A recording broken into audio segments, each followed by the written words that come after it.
Alright, guitar nerds, this is the video 74% of you have always been waiting for. I'm gonna do a tier list of my favorite guitars, or should I say all the guitars that I have ever owned. And I'm using this tier maker thing because I've seen that everyone's using that, so it looks kind of janky, but let's just go with it, I guess. And let's just get straight into it. I really had to dig deep in my old classifieds, all the guitars that I've sold, to find and try and remember every guitar that I ever owned, and I have probably forgotten a couple, but if I've forgotten about them, then they are probably not worth mentioning. We're gonna rate them from legendary all the way to great, okay, bad, and firewood. And I can promise you that there will be some firewood and there will be some legendary guitars. Let's just jump in. I'm just gonna pick something at random here. This guitar, Ibanez SA220FM. It's an Ibanez SA series. They are really thin guitars, like half the thickness on the body, so they're light. This one was 22 frets if I remember correctly, and a flame maple top. It was actually a decent guitar. I liked it, but I sold it quite quickly after buying it. I had this in the start of my guitar career, and I guess we're gonna put this in the okay category because there was nothing obviously wrong about it. It's a decently cheap guitar. The tremolo is obviously not something you're doing crazy stuff with, and the tone was good. I like the tone of this guitar and I like the feel of it, but nothing great, nothing bad, so not great, not terrible, an okay guitar. Moving on. Let's do the Donner Stratocaster guitar that I made a review of a couple of years ago. This is one of those cheap guitar packs that you can buy online, and I was sponsored this guitar back in the days by Donner. I still have it. It's just on loan to a friend of mine. Came with a small amplifier and a bag and a tuner and all that good stuff. And it was super cheap.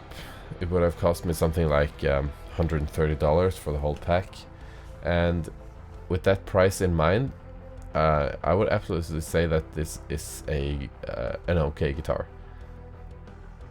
Obviously the tuners aren't super great, but compared to other guitars in that price range, they are usually so crap, you know, the frets are out of intonation and the tuners are absolutely useless. This one was actually good, so I'm gonna put that one as well in the okay category. Now for my first, oh, I just forgot about one of my guitars. I had an Ibanez. Damn, I had let's take those in the end, and they will be like the symbolic guitars that I just that we will commemorate at the end of this video. Let's see. One of my first 7-string guitars, ESP LTD MH417. 7-string guitar, active EMG pickups. Actually, it was I was told when I bought it that this was Ben, I think his name was Ben from Evanescence old guitar. It was signed by him, and but I don't know if that's correct, that it actually belonged to him, but that was kind of cool. At least it had his apparent signature on it. That was a good guitar, but the neck was kind of very chunky, but the tuners were good, bridge was good, feeling was good. I guess the thick neck, I can't say that that's a bad thing because that's just not my taste, so we'll put that one in the great category because it was a decently cheap 7-string guitar, great tone, great feeling, just a thick neck, which is not really my thing, but I think it deserves just up in the great category. Now over to my Ibanez RG 7420, which I think is this one. It is almost visually identical to the 6720 or 64. I don't even know these numbers, man. But there was basically the the difference. Sorry, difference between them is different tremolo system. Everything else is pretty much identical. But the 7420 was also one of my first 7-string guitars. I had it for years, and I really miss it. I feel bad that I sold it. It had this wonderful, very dark rosewood fingerboard and very good feel to it, and I always liked the tones that I would get out of it. And overall, a great guitar. Tremolo system was one of those systems that the internet always told me was bad, but I never had any issues with it whatsoever. And I got it so cheap on the used market, it was just incredible. So I guess I'm actually gonna put this in the great category, because it was an incredible guitar. There was nothing making it legendary. It kind of looks boring, just black. So it doesn't quite make it all the way to legendary, but absolutely great guitar. And we'll take its closely related brother, the RG 7620 or 7640. I'm actually not sure, but I still have this guitar, and I kind of miss the other one that I sold, because this doesn't have the same pretty fingerboard. It's a bit lighter in the wood, and somehow I don't like the tones that much that I'm getting from it. I don't know what's causing that, just probably different pickups.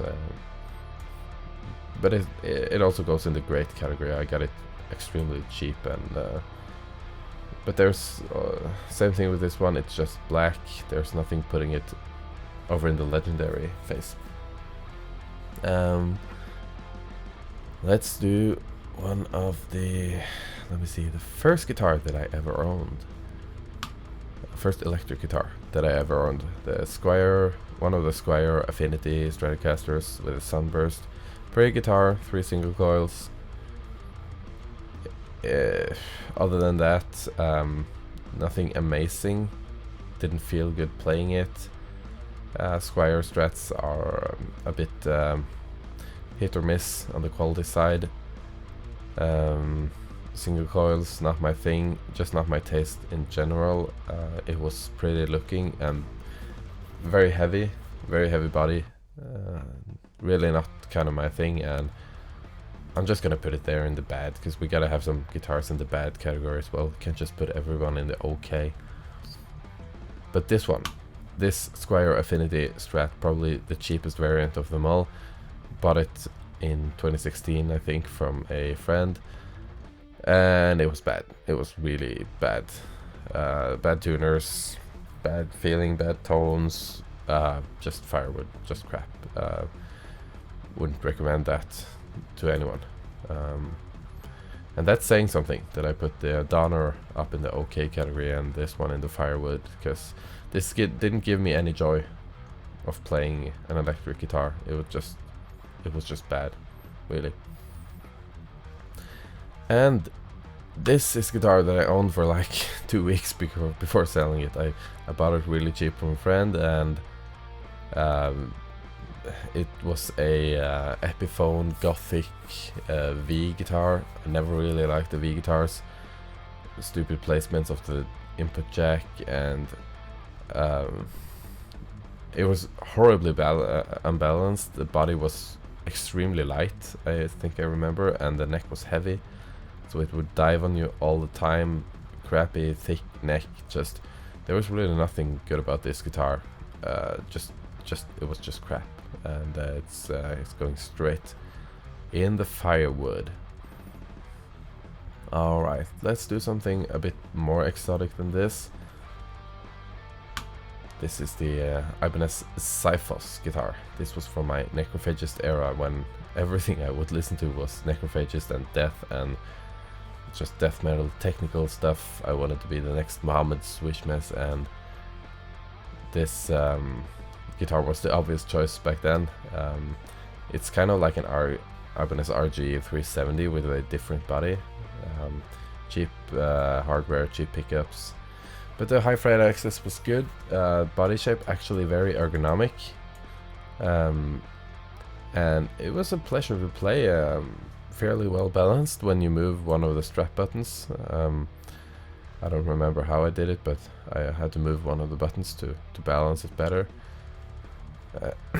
Yeah, it was just a good guitar. I wouldn't put it in the great because the tremolo system was kind of unstable, I think I remember, and I had some struggles with some unwanted noise on the G string, and yeah, kind of felt like kind of a cheap guitar, but it was pretty with the colors, chameleon colors and stuff, sparkly stuff. Played a few shows live with it, and yeah, fond memories of that guitar, but doesn't make it into the great category.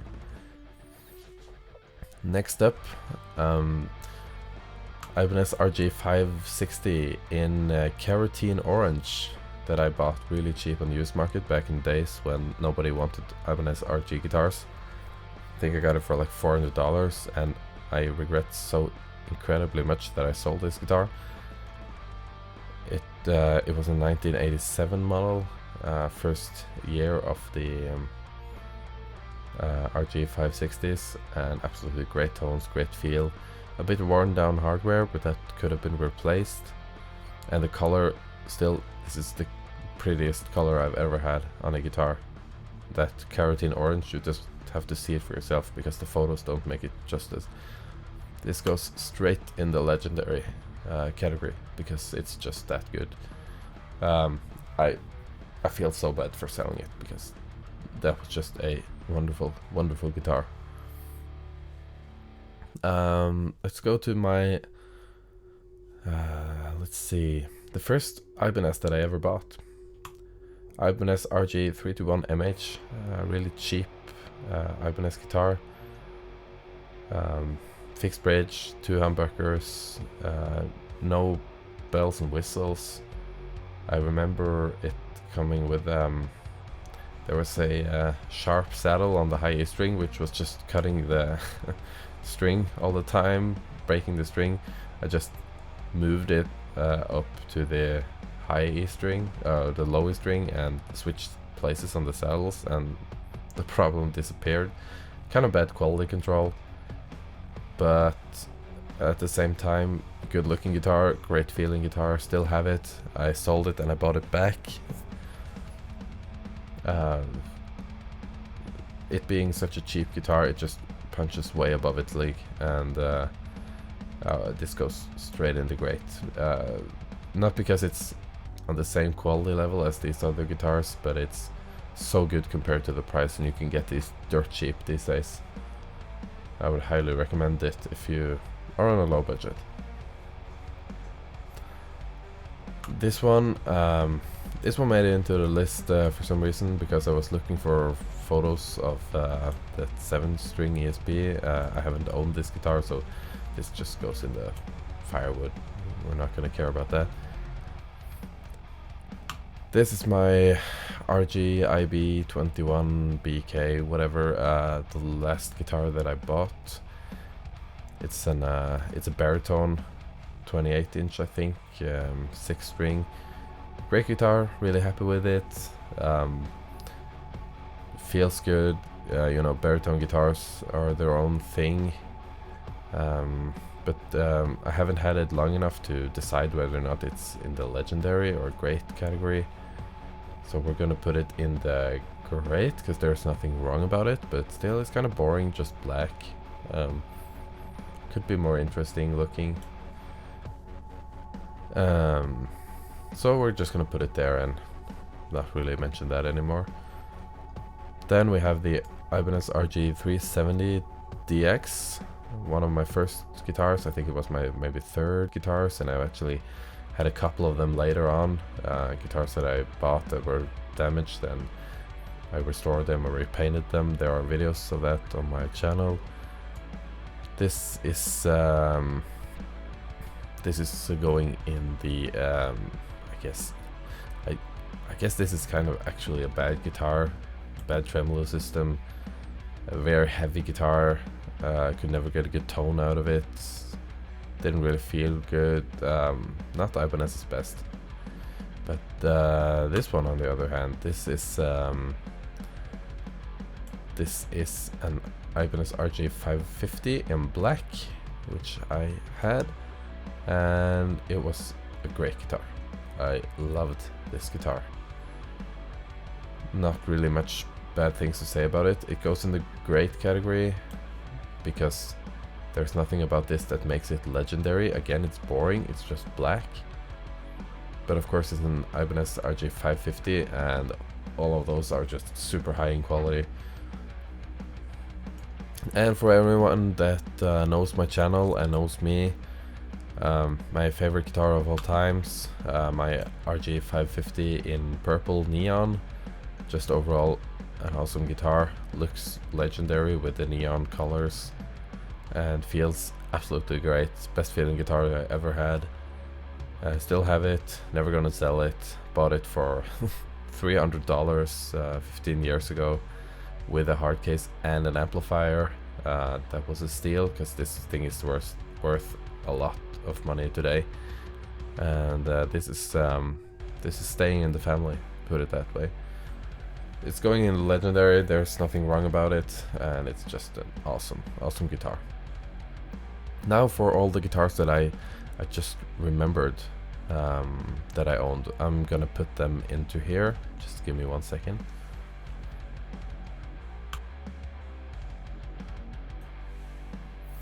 So now I think I actually have them all. One of the guitars was an Ibanez RG-T42 neck-through Ibanez RG. Nothing special about it. Same cheap hardware as the other OK Ibanez's. Neck-through, kind of overrated. Just looks more comfortable on the back. Yeah, OK high fret access. Nothing special about it. Goes in the OK category. Now, I actually had a Ibanez Universe 777 or whatever it's called. Had this for a couple of years. Good quality 7-string, kind of a thick neck, kind of heavy, but it was good. This is actually, I think, the guitar that Rebirth from Shadowmind was recorded with, and I think I also recorded Challenges on this guitar. For those of you who have heard that song, this is a great guitar. High quality, feels great, looks great, but nothing pushing it over into legendary. It was also kind of expensive. Paid like $1,000 used, probably about 10 years ago, or more, 12 years ago maybe. And an Ibanez, actually had a Swirl Ibanez Universe 7-string. I traded it for one of my amps, and it was kind of a bad trade because that guitar had some issues with a warped neck. It looked awesome. This is not the picture of the actual guitar, but it was kind of the same stuff. Pyramid inlays, swirl body. Looked awesome. Didn't really feel awesome. Would have been a lot better if it was in a better condition. It would have been, I guess, pretty expensive to fix because the neck was warped. Not something you could just adjust your way out of. So I sold it for quite a hefty loss, and it was a bad deal. But I guess this deserves to be in the great category. Would have been legendary if it was in better condition, but it goes in the great category. So I guess that's it. I think that is all the guitars that I ever owned, or all the electric guitars that I ever owned. if anyone here has my old Ibanez 560, let me know. I want to buy it back from you. And yeah, if you have any, if you want to assault me in the comment section, feel free to do so. As you can see, I love Ibanez guitars. I don't really like anything else. That's just me. And yeah, if you like my videos, please click the subscribe button and the bell, because people aren't really getting notified of my videos anymore. I have over 120,000 subscribers, and it seems like about 1,000 of you actually get notifications, so that kind of sucks. So yeah, stay tuned if you want to have more, and I'll see you in the next video.